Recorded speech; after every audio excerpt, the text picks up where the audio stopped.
सत साहेब बंदी छोड़ गरीबदास जी महाराज की अपार कृपा से हम उनकी वाणी पे लगातार विचार करते आ रहे हैं। उनकी वाणी अथाह है, उस पर थोड़ा बहुत हम तो विचार कर सकते हैं। तो उसी कड़ी में आज हम आगे विचार करने जा रहे हैं। अथ परिचा का अंग। तो इस बात की उत्थानिका ये है कि एक समय बंदी छोड़ गरीबदास जी महाराज अपने शिष्यों में विराजमान थे। तो उनके शिष्य जो शीतलदास जी थे, बाकी थे, उन्होंने बंदी छोड़ से प्रार्थना की कि हे बंदी छोड़, आप जो है कहते हो भी ऊपर है, सतलोक है, ऊपर ऐसे है, तो महाराज हमने तो कभी देखा नहीं। आपकी कभी कोई दया होगी तो फिर देखेंगे, या कभी आपकी इच्छा हुई हमें इस जन्म से निकाल के आप वहां लेके जाओगे तो। पर हे बंदी छोड़, उसका थोड़ा सा हाल हमें बता दो। यहाँ के तो हमने जो मकान देखे हैं, यहाँ के तो जीव देखे हैं, हम यहाँ का सृष्टि का जो खिलारा है वो तो सब देख रहे हैं। क्या महाराज वहां पर भी ऐसा ही है? क्योंकि ये मनुष्य जो है, दिमाग जो है, इसको वही बात समझ में आती है जो इसने देखी सुनी होगी। तो इसने यहाँ का जो पांच तत्वों का खिलारा देखा है, तो ये उसी में हिसाब से ये पूछ सकता है। क्योंकि जो इसने देखा ही नहीं, जिसको जाना ही नहीं, उसका इसको अनुभव भी नहीं हो सकता। तो महाराज बंदी छोड़ हंसने लगे, कहने लगे, भाई वो जो है ना, सतलोक है, अगम लोक है, और वहां की बातें क्या बताएं। वहां की बातें तो जो देखता है ना, वो ही जानता है। क्योंकि उसको उस लोक की महिमा को इस लोक में बताना, इस दुनियादारी को समझाना बहुत मुश्किल है।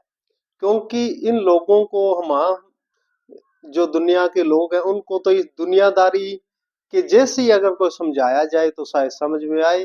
पर वो लोग जो है शब्दातीत है, शब्दों से परे की वहां पर जो रचना है वो शब्दों से ऊपर की रचना है। तो फिर भी महाराज सबने बेनती की, भी नहीं महाराज कुछ थोड़ा बहुत भेद बता दीजिए। तो कहा भी महाराज ज्यादा नहीं, इतना बता दो कि वो लोक में कैसे कैसे होते हैं और वहां की वस्तुएं कैसी है, ऐसा थोड़ा सा बता दो, ज्यादा नहीं। तो महाराज ने सतलोक का बहुत आगे अलग अलग विषयों पे अलग अलग वर्णन किया है। बंदी छोड़ कबीर साहब जी ने धर्मदास को संपूर्ण वर्णन किया, धर्मदास को संपूर्ण सतलोक दिखाया। इसी प्रकार बंदी छोड़ गरीबदास जी महाराज जी ने भी उस सतलोक को संपूर्ण देखा और अपनी वाणी में भी उनका परिचय लिखा। स्वामी जेतराम जी महाराज जी ने भी उस सतलोक का वर्णन अपनी अनमोल वाणी में किया है। तो महाराज ने एक छोटा सा परिचय का अंग बोला, थोड़ा सा परिचय दिया, जिसमें लगभग ऐसे समझो 35 साखियां उन्होंने पहले परिचय की बोली। 35 साखियां। तो उन्होंने कहा भी ऐसे करो, एक बात बताता हूं। कि क्या महाराज जी? बोलिए। महाराज कहते हैं, गरीब तेज पुंज के महल हैं, तेज पुंज की सेज, तेज पुंज के धाम है, तेज पुंज के देज। महाराज कहते हैं यहाँ पर जो खिलारा देख रहे हो ना, ये 5 तत्वों का है, ये 5 तत्व का है। यहाँ पे जितना भी खिलारा है, महाराज कहते हैं कि वहां पर उस अमर लोक में जो है, वहां पे सब कुछ तेज पुंज का है। तेज पुंज एक नूर ही होता है, नूर का। तेज पुंज को दूसरे शब्दों में हम नूर का भी कह सकते हैं। तो एक नूर ही होता है वहां पे। वो समझाने के लिए यहाँ के शब्द बरतने पड़ रहे हैं, बाकी वो चीज अलग है। ऐसे समझो वो नूर के है, तेज पुंज के है। उनका जो शरीर है दिखने में हम जैसा लगेगा, पर उस शरीर में हमारे जैसी ये हड्डियां या ये मांस या ये गंदगी या ऐसा कुछ नहीं होता। वो एक स्पंज टाइप होता है, एक समझाया नहीं जा सकता उसको। तो देख जो देखता है ना उसको, फिर उसको बताया नहीं जा सकता शब्दों में। तो कहते हैं करीब तेज पुंज के महल है, तेज पुंज के सेज। महाराज कहते हैं वहां पे जो महल है ना, क्योंकि इस जीव को उसकी बोली में समझाना है। क्योंकि यहाँ पे इसके चाहे जो झोंपड़ाई है चाहे एक मकान है, उसको उसी बोली में समझाना है। तो महाराज कहते वहां पर तेज पुंज के महल है। ये तेरे तो ईंट रोड़े के महल है, और वहां पे तेज पुंज के महल है। महाराज कहते तेज पुंज की सेज है। महाराज कहते तेज पुंज ड्योढ़ी बनी, गिलम नूर गुलतान, तेज पुंज के चंद है, तेज पुंज के भान। कहते वहां पर जो चंद्रमा वो भी तेज पुंज का, सूरज है वो भी तेज पुंज का, जो पहरान है वो भी तेज पुंज के हैं, देह भी तेज पुंज की है, बाग भी तेज पुंज के हैं, जो फूल लगते हैं वो भी तेज पुंज के हैं, हंस है वो भी तेज पुंज के हैं। मतबल कि हर एक चीज वहां पे जो भी चीज है, महाराज 35 कड़ियों में नाम लेते जाते हैं। भाई पहला बारी दुनियावी वस्तु का नाम लेते, नाल उसके साथ में तेज पुंज लिखते हैं। भाई तेज पुंज के कूप है, तेज पुंज के नीर है, तेज पुंज माली जहां, तेज पुंज के खीर। ग्रीव तेज पुंज प्याले पीरे, तेज पुंज का लाले, तेज पुंज की कुर्दनी, तेज पुंज मतवाले। बोलो सब कुछ तेज पुंज की है। पूरा विस्तार से महाराज ने उनको समझाया तेज पुंज है। फिर महाराज ने आगे कहा गरीब शंख कला जहां झिल मिले, अजब दीवाना देश है, पहुंचेंगे सो जान है, बिन पहुंचे नहीं पेश। महाराज ने कहा कि उस लोक का वर्णन कोई कर ही नहीं सकता। क्यों नहीं कर सकता? क्योंकि शंख कला है, शंख कला है। और यहाँ पे तो एक कला, इस संसार में एक कला भी होना, तो उसका वर्णन इस इंसान की बोली में नहीं हो सकता। शब्दों में एक कला का भी वर्णन पूरा पूरा ये इंसानी बोली नहीं कर सकती। तो शंख कला जहाँ हो, उसका वर्णन तो महाराज गरीबदास जी कहते हैं कभी हो भी नहीं सकता। महाराज कहते हैं गरीब शंख कला जहाँ झिल मिले, अजब दीवाना देश। वो शंख कला वाला वो ऐसा अजब देश है, निराला देश है, मस्ताना देश है, अमर लोक है। कहते हैं पहुंचेंगे सो जान है। जो वहां पे पहुंच गया, जिसने वो अपनी आंखों से देख लिया, उसको तो उसका भास है, उसको तो उसका पता है भी ये क्या है। महाराज कहते हैं बिन पहुंचे नहीं पेश। और जिसने भाई पहुंचा नहीं है वहां पे, जिसने वो देखा नहीं है, उसको तो कुछ भी समझ में आने वाला है नहीं। ये क्या होता है? ये इंसानी जो है यहाँ के तर्क है वो यहाँ के है, और वो शब्दों से तर्कों से अलग का लोक है। ऐसा अजब लोक है वो।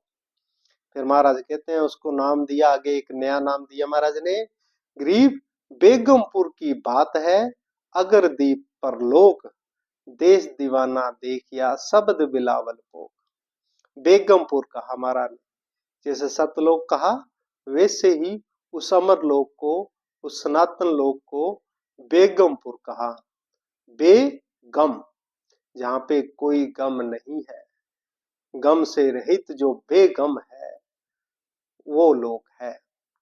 क्योंकि इस संसार में सारे गम के मारे हैं, और वो बेगम वाला लोक है। वहां पे क्यों इच्छा तृष्णा जो है वहां पे है ही नहीं। और जब इच्छा तृष्णा तृप्त है ही नहीं, और जो तृप्त है परिपूर्ण है वो बेगम है। महाराज के बेगमपुर की बात है, अगर दीप पर लोक। उस सतलोक की, उस बेगमपुर की क्या बात बताएं आपको। भाई वो तो देखने पे पता लगता है। महाराज कहते हैं, देश दीवाना देखिया शब्द बिलावल हो। अगर वो देश दीवाना है, हमने देख लिया, अगर तुम भी देखना चाहते हो तो शब्द की कमाई करो, सतगुरु की संगत करो, सतगुरु की कृपा प्राप्त करो। अगर सतगुरु की कृपा हुई तो तुम्हें वो अमर लोक सतगुरु अपनी कृपा से दिखा देंगे, दिखाएंगे अपनी कृपा से। इंसान में इतना जो है साहस नहीं है कि वो अपने भजन सिमरन के तपोबल से कोई बहुत बड़ी उपलब्धि पा ले, वो कहीं नहीं है। महाराज कहते हैं लख लख योजन उड़त है, मतलब सुर नर मुनि जन संत, जो जो अपनी योग समाधियों में लाखों योजन ऊपर चले जाते हैं। पर महाराज कहते हैं ऊंचा धाम कबीर का, तो वो मालक का जो परलोक, जो सतलोक है वो बहुत ऊंचा है, वहां तक ये भी नहीं पहुंचते। वहां पर पहुंचता कौन है? जो सतगुरु के चरणों में पूर्ण समर्पित हो गया, वो उस लोक पहुंच जाएगा। और जिसमें हंकार रहा, जिसे बांस रहा, तो उसका तो भाई लास्ट में 84 उसकी तो तैयार है। फिर महाराज कहते हैं गरीब सुन बेसुन से अगम है, अवगत नगरी आद पिंड ब्रह्मंड से रहित है, भगल विद्या नट साध। कहते हैं सुन बे सुन से अगम है, जो ये सात सुन होती है इनसे भी आगे है। जो सुन है बेसुन है, जहाँ पे सुन है बिना सुन वाली बेसुन होती है। ये जो सात दर्जे हैं इनसे अगम आगे है। क्या है? अविगत, जिसकी गत जान ली हो वो तो गत में आ जाता है। और अविगत कहते हैं जिसकी गति कोई भी नहीं जान पाता। तो उस परमात्मा की, उस सतलोक की क्या कोई गति जान सकता है? कोई नहीं जान सकता। अविगत नगरी आद, वो नगरी आद है, अंत आद समय से वो नगरी महाराज का है। वहां से ये सारा ब्रह्मांड पैदा होते हैं और नीचे आके विनिश जाते हैं। और जो उस अविगत नगरी में पहुंच गया, वो अविगत से मिल गया, वो परिपूर्ण हो गया, वो जन्म मरण से रहित हो गया। महाराज कहते हैं पिंड ब्रह्मांड से रहित है, भगल विद्या नट साथ। पिंड और ब्रह्मांड ये शरीर, जन्म मरण इस शरीर का है, आत्मा का नहीं है। और जो आत्मा अगर उस अमरलोक में पहुंच गई तो वो पिंड ब्रह्मांड से रहित हो गई। भगल विद्या नट साध, ये जो संसार है 21 ब्रह्मांडों का जो खिलारा है, जहाँ पे जन्म और मृत्यु है, 84 लाख योनियां है, ये भगल विद्या है। भगल कहते हैं जादूगर। एक लीला चल रही है, उस काल लोक की ये लीला है। यहाँ पे कोई जन्म रहा है, कोई मर रहा है, कोई किसी जुनी में जा रहा है, कोई किसी में। कर्म बंधन सबको अपने अपने हिसाब से ये नचा रहा है। महाराज कहते हैं अगर तूने इस भगल विद्या को साध लिया, अगर सतगुरु के चरणों में लग गया और ये भगल विद्या को जानकर और तूने उस पूर्ण सतगुरु का आसरा लिया और उस परम लोक में पहुंच गया तो तेरा जन्म मरण से रहित हो जाएगा। फिर महाराज कहते हैं झिलमिल ज्योति झिलक ही, झिलमिल तेज अपार है, कोट भान प्रकाश है, रूम रूम की लार। महाराज कहते हैं वो पूर्ण सतगुरु, पूर्ण मालिक, पूर्ण ईश्वर, सतपुरुष बंदी छोड़ जो है ना, उसके कहते हैं कि झिलमिल झिलमिल ज्योति, झिलमिल ज्योति झिलक ही, झिलमिल तेज अपार। उसका तेज बहुत अपार है सतपुरुष का। कितनी शोभा लिखी। महाराज कहते हैं एक रूम के अंदर कोट भान प्रकाश है, कि करोड़ों सूर्य, करोड़ों चंद्रमा, उसके एक रूम की जो तेज है उसका भी मुकाबला नहीं कर सकते। महाराज जैसे आरती में हम हर रोज बोलते हैं अर्ध रोम का सकल पसारा, ऐसा पूर्ण ब्रह्म हमारा। महाराज कहते हैं आरती में लास्ट में कि अर्ध रोम का सकल पसारा, भाई उसके आधे रोम से ये सारा संसार है बस चल रहा है, उसके आधे रोम का मुकाबला नहीं है। पूरे मुकाबला तो कहाँ से होगा। हमारा कहते हैं अर्ध रोम का सकल पसारा, ऐसा पूर्ण ब्रह्म हमारा। हमारा जो पूर्ण मालक है, पूर्ण बंदी छोड़ है, सतगुरु है, सतपुरुष है, वो एक है। उसके तो एक रोम का भी कोई मुकाबला हजारों करोड़ा चंद्रमा सूर्य इकट्ठे होके भी नहीं कर सकते। ये सारा संसार ही नहीं कर सकता हमारा गरीबदास जी ने कहा, एक रोम का मुकाबला। फिर हमारा लिखते हैं, गरीब वार पार नहीं पाइए, बिंबल रूप अनूप, पट्टन घाटी उतरे, सतगुरु से चूक।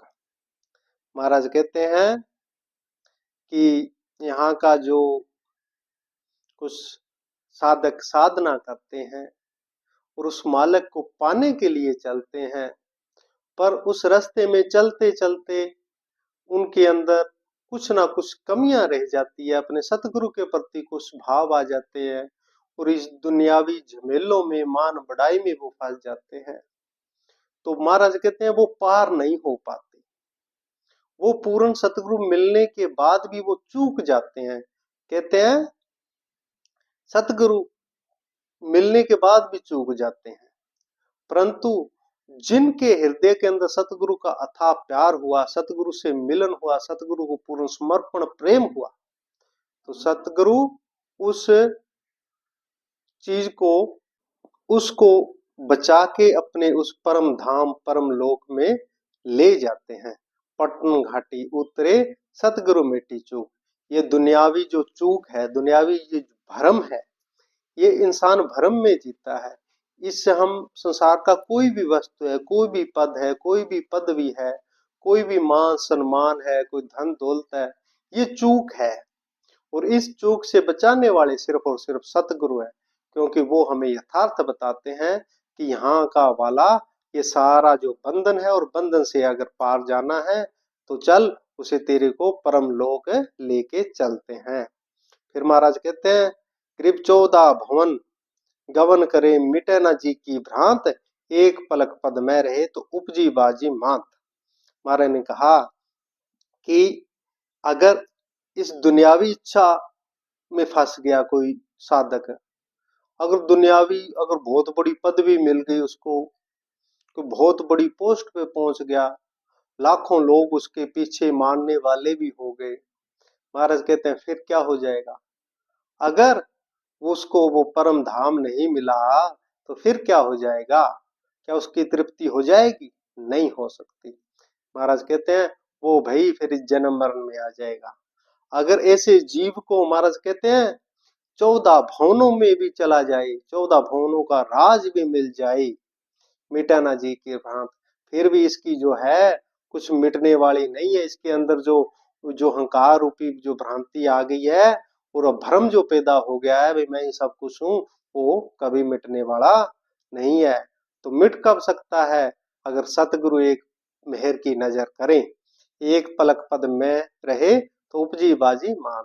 अगर सतगुरु की एक मेहर की नजर हो गई तो फिर ये सारा जो उपद्रव है समाप्त हो जाएगा और उस सतलोक के परम धाम में जा विराजेगा। महाराज कहते हैं वो सतलोक है कैसा, वहां पे क्या क्या उपमा वर्णन करूं। जैसे गुरु नानक साहब जी ने हर रोज रहरास में पहला शब्द ही बोलते हैं, सो दर केहा। वो दर क्यों, कैसा है वो दरबार, कैसा है वो मालिक का दर कैसा है, तो वहां पर भी पूरा वर्णन किया। वो ही वर्णन हमारा गरीबदास जी ने किया, वही वर्णन अन्य संतों ने किया, वही हमारे पुराणों में कहा। पुराणों की भाषा थोड़ी सी और है और इन संतों की भाषा थोड़ी सी और है, भाषा का ही थोड़ा सा फर्क है, बाकी मूल बात एक ही है। तो बात ऐसे है, कहते हैं ग्रीब कोटि सरस्वती गावही, बर्मा कोट उचार, शंकर कोट सेवन करे अवगत के दरबार।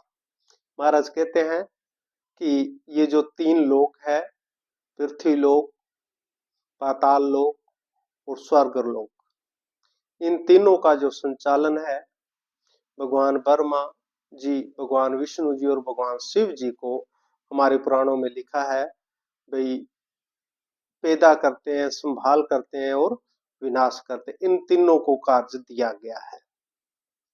एक ब्रह्मांड में अनेकों पृथ्वी, अनेकों तीनों लोक है। इस हिसाब से अनंत कोटि ब्रह्मांड है, तो अनंत कोटि जो है त्रिलोकी है, और हर त्रिलोकी का जो संचालन है वो ये तीन अलग अलग देव ब्रह्मा जी, विष्णु जी और शिव जी करते हैं। बाकी जो सारे देव, सरस्वती जी है, नारद जी है, लक्ष्मी जी है, इंद्र है, ये सारे इस त्रिलोकी में आ जाते हैं। तो इस विषय में विष्णु पुराण में लिखा है, विष्णु पुराण में इनको कहा है कि ये तीनों देव है, और जो अथाह पूर्ण मालिक है वो विराट विष्णु है, उसको उन्होंने कहा विराट विष्णु। विष्णु पुराण में उस विष्णु, विराट विष्णु में ये सारे समाहित हो जाते हैं तीनों देव। ऐसे ही जब हम गीता जी लेते हैं तो गीता जी में भी यही बात बताई गई। गीता जी में जब भगवान ने अपना पूर्ण स्वरूप, विराट रूप प्रकट किया तो तीनों देव जो थे उनके हृदय कमल में निवास हो गया। तो कहने का भाव यह है, यहाँ पे कोई मतलब किसी तरह का है नहीं, ये समझने का फर्क है कि जो पूर्ण पावर है विराट विष्णु है, चाहे उसको विराट शिव बोलो, चाहे उसको विराट ब्रह्मा जी बोलो, चाहे उसको विराट महादेवी बोलो, चाहे उसको सतपुरुष बोलो, चाहे बंदी छोड़ बोलो, वो है, वो एक है। और इनके रूप अनेकों अनेक है, करोड़ों अरबों हैं, क्योंकि असंख्य कोटि जो है ब्रह्मांड है, और असंख्य कोटि त्रिलोकी है, और असंख्य कोटि त्रिलोकी है तो असंख्य कोटि फिर ब्रह्मा जी हो गए, असंख्य कोटि फिर विष्णु जी हो गए, असंख्य कोटि शिव जी हो गए, क्योंकि उन्होंने हर एक त्रिलोकी में अपना अपना रूप स्थापित किया है। उस हिसाब से यहाँ पे कोटियों बोला है।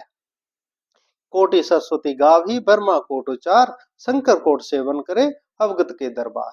ये सारा जो त्रिलोकी का जो संचालन है ये तीनों देव करते हैं, और वो मालक है, वो असंख्य कोटि ब्रह्मांडों के संचालन कर रहे हैं, तो इनकी गिनती कोटियों में आ जाती है। फिर महाराज कहते हैं, ग्रीव अष्ट सिद्धि कोट अनंत है, नो निध कोट विलास, संकादिक कोट अनंत है, सेव करे निज दास। हम तो अष्ट सिद्धि कहते हैं, महाराज कहते हैं अष्ट सिद्धियां तो करोड़ों हैं, एक तुम आठ सिद्धि में भूले हो, ऐसी ऐसी करोड़ों सिद्धियां है, अनंत कोट है। फिर कहते हैं नो कोट निधि कोट विलास, और ऐसे ही जो नौ निधियां वो भी करोड़ों अरबों हैं, उनकी गिनती नहीं है। तो उस अवगत के दरबार में तो किसी चीज की गिनती ही नहीं है, हो ही नहीं सकती, क्योंकि ये एक ब्रह्मांड की बातें हैं, और वो जो है अनंत अनंत कोटि ब्रह्मांड नायक है, तो उसके दरबार की तो कोई शोभा, कोई क्या वर्णन कर सकता है। उसके लिए तो महाराज ने कहा फिर वहां की बातें ना कहूंगा।